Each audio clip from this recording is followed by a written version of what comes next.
ಎಲ್ಲಿ ಕೊಟ್ಟಿದ್ರು? ಒಂದು ನಿಮಿಷ, ಕಾಂಗ್ರೆಸ್ಗೆ ಇನ್ನೊಂದು ಕ್ಯಾಂಡಿಡೇಟ್ ಆಗ ನಂಬರ್ ಎಲ್ಲಿತ್ತು ಅವತ್ತು? ಅವತ್ತಿನ ದಿನ ನಮ್ಮ ಸರ್ಕಾರ ಹೋಗಿತ್ತು, ದೇವೇಗೌಡರನ್ನು ಸೋಲಿಸಿದ್ರು 19ರಲ್ಲಿ ತುಮಕೂರಿನಲ್ಲಿ ನಿಲ್ಲಿಸಿ. ಆ ಸಂದರ್ಭದಲ್ಲಿ 4 ರಾಜ್ಯಸಭಾ ಸ್ಥಾನಕ್ಕೇನು ಚುನಾವಣೆ ಆಯಿತು, ಅವತ್ತು ಬಿ ಜೆ ಪಿನಲ್ಲೂ ಇನ್ನೊಂದು ಅಭ್ಯರ್ಥಿಗೆ ನಂಬರ್ ಇರಲಿಲ್ಲ, ಕಾಂಗ್ರೆಸ್ನಲ್ಲೂ ನಂಬರ್ ಇರಲಿಲ್ಲ. ಅಲ್ಲಿ ಇನ್ನೊಬ್ಬ ಅಭ್ಯರ್ಥಿ ನಿಲ್ಲ ಪ್ರಶ್ನೆನೇ ಇರಲಿಲ್ಲ. ಇದೇ ಯಡಿಯೂರಪ್ಪನವರು ಅವ್ರು ಮುಖ್ಯಮಂತ್ರಿ ಏನಾಗಿದ್ದರು, ನಾನು ಅಧಿಕಾರ ಹೇಳಿದು, ಅವರೇ ಫೋನ್ ಮಾಡಿ ನನಗೆ ಹೇಳಿದರು, ನೋಡಿ ನಾವು ಅಭ್ಯರ್ಥಿ ಆಗ್ತಾಯಿಲ್ಲ ಬಿ ಜೆ ಪಿಯಿಂದ, ದೊಡ್ಡವ್ರಿಗೆ ಈ ಥರ ಏನಾಗಿದೆ ತುಮಕೂರಿನಲ್ಲಿ, ಅವ್ರು ರಾಜ್ಯಸಭಾದಲ್ಲಿ ಇದ್ದರೂ ಒಳ್ಳೆಯದು ಅಂತ ಹೇಳಿ ನಾವು ಅಭ್ಯರ್ಥಿ ಆಗ್ತಿಲ್ಲ, ನೀವು ಚುನಾವಣೆ ನಿಲ್ಲಿಸ್ಕೊಳ್ಳಿ ಅಂತಕ್ಕಂಥದ್ದನ್ನು ಅವರೂ ಹೇಳಿದ್ರು. ದೇವೇಗೌಡರಾಗ ಒಪ್ಪಿರಲಿಲ್ಲ. ನಾನೇ ದೇವೇಗೌಡರಿಗೆ ಬಲವಂತವಾಗಿ ನೀವು ಅಲ್ಲಿರಬೇಕು ಅಂತ ಹೇಳಿ ಅವತ್ತಿನ ಪರಿಸ್ಥಿತಿನಲ್ಲಿ ಅವ್ರಿಗೇನು ಅವಕಾಶ ಇತ್ತು, ಆ ಅವಕಾಶ ಅವತ್ತು ಬಂದಿದೆಯೇ ಹೊರತು ಇವ್ರು ಬೆಂಬಲ ಕೊಟ್ಟು ಬಂದಂಥದ್ದಲ್ಲ. ಅದು ಯಾವ ಥರ? ಅಯ್ಯೋ ರಾಮನೇ, ಈಗ ಒಕ್ಕಲಿಗರು ಮುಖ್ಯಮಂತ್ರಿನ ಇದ್ದಾಗ ರಾಜ್ಯಸಭಾ ತಗೊಂಡು ಮಾಡ್ತೀರಿ? ಪಾಪ ಒಕ್ಕಲಿಗರು ಮುಖ್ಯಮಂತ್ರಿನೇ ಇದ್ದಾರೆ, ಎಲ್ಲಿಂದ ಅನ್ಯಾಯ ಆಯ್ತದೆ? ಪಾಪ ಅವ್ರು ಉಳ್ಸೋಕ್ಕೆ ಅಲ್ವ ಮಾಡಿರೋದು. ಈಗ ಇನ್ನೊಂದು 2 ತಿಂಗಳು ನೋಡೋಣ ಸುಮ್ಮನೆ. ಮುಖ್ಯಮಂತ್ರಿ ಆಗಿರೋದು ನಿಮ್ಮನೆಗೆ ಸೂಕ್ತ ಅನ್ನುವಂಥದ್ದು ಅವೆಲ್ಲ ಯಾವುದಕ್ಕೂ ನಾನು ಚರ್ಚೆ ಮಾಡಲ್ಲ ಬ್ರದರ್, ಜನ ತೀರ್ಮಾನ ಮಾಡ್ತಾರೆ.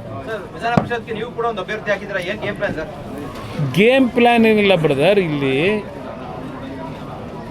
ಅವರು 2 ಓಟು, ನಾವು 2 ಓಟು ಇಲ್ಲಿರ್ತಕ್ಕಂಥದ್ದು. ಬಟ್ ಅವ್ರ ಅಧಿಕಾರ ಇದೆ, ಮನಿ ಪವರ್ ಇದೆ, ಮಸಲ್ ಪವರ್ ಇದೆ, ಅವರು ನಮಗಿಂತ ಮೇಲಿದ್ದಾರೆ, ನಾನು ಅದರಲ್ಲಿ ಇಲ್ಲ ಅಂತ ಹೇಳಲ್ಲ. ಆದರೆ ನಾವು 18 ಶಾಸಕರಿದ್ದಾಗ ನಮ್ಮ ಶಕ್ತಿನೂ ನಾವು ಒಗ್ಗಟ್ಟಾಗಿದ್ದೇವೆ ಅಂತಕ್ಕಂಥದ್ದು ಒಂದು ಕಡೆ ತೋರಿಸ್ಕೊಳ್ಳೋದು ಪ್ರಥಮವಾಗಿ.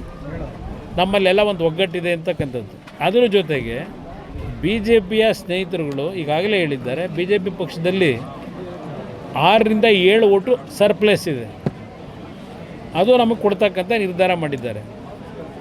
ಅದರ ಜೊತೆಗೆ ನಮ್ಮ ಯತ್ನಾಳಿದ್ದಾರೆ, ಅವ್ರದ್ದೊಂದು ಓಟಿದೆ, ಅವ್ರನ್ನ ಉಚ್ಚಾಟನೆ ಮಾಡಿದರು, ಅವ್ರಿಗೂ ಮನವಿ ಮಾಡ್ತಾ ಇದ್ದೇವೆ. ಅದರಿಂದ ಒಂದು ಕ್ಲೋಸ್ ಫೈಟ್ ಇದೆ. ಅದರಿಂದ ಇಲ್ಲಿ ಕೆಲವು ಮಾಧ್ಯಮದಲ್ಲಿ ಅದೆಂಥದ್ದು ಕುದುರೆ ವ್ಯಾಪಾರ, ಆ ವ್ಯಾಪಾರ ಅಂತಕ್ಕಂಥದ್ದು ಏನಿದೆ, ಅದರ ಅವಶ್ಯಕತೆ ಇಲ್ಲ. ಯಾವುದೇ ವ್ಯಾಪಾರ ಮಾಡದೆ ಹಲವಾರು ರೀತಿಯಲ್ಲಿ ಈಗಿನ ರಾಜ್ಯದ ರಾಜಕಾರಣದ ಬೆಳವಣಿಗೆ ಏನಿದೆ ಅದರ ಹಿನ್ನೆಲೆಯಲ್ಲಿ ಹಲವಾರು ರೀತಿಯ ಗೊಂದಲಗಳೇನಿದೆ, ಅದು ಯಾವ ಕಡೆ ಬೇಕಾದರೂ ಆ ತಕ್ಕಡಿ ಇವತ್ತು ಬಲ ಬರ್ತಕ್ಕಂಥ ವಾತಾವರಣ ಇದೆ. ನೋಡೋಣಂತೆ. ನಿಮ್ಮ ಸಂಪರ್ಕ ಮಾಡಿದ್ದಾರೆ? ನಾನು ಕಾಂಗ್ರೆಸ್ನ ಯಾರನ್ನೂ ಸಂಪರ್ಕ ಮಾಡಿಲ್ಲ. ಇದೆಲ್ಲ ಮಾಧ್ಯಮದಲ್ಲಿ ಬರ್ತಾ ಇರ್ತಕ್ಕಂಥ ಸುದ್ದಿಗಳು. ನಾನು ಯಾವುದೇ ಕಾಂಗ್ರೆಸ್ ನಾಯಕರನ್ನ ಭೇಟಿ ಮಾಡ್ತಕ್ಕಂಥದ್ದಕ್ಕೆ ಹೋಗಿಲ್ಲ.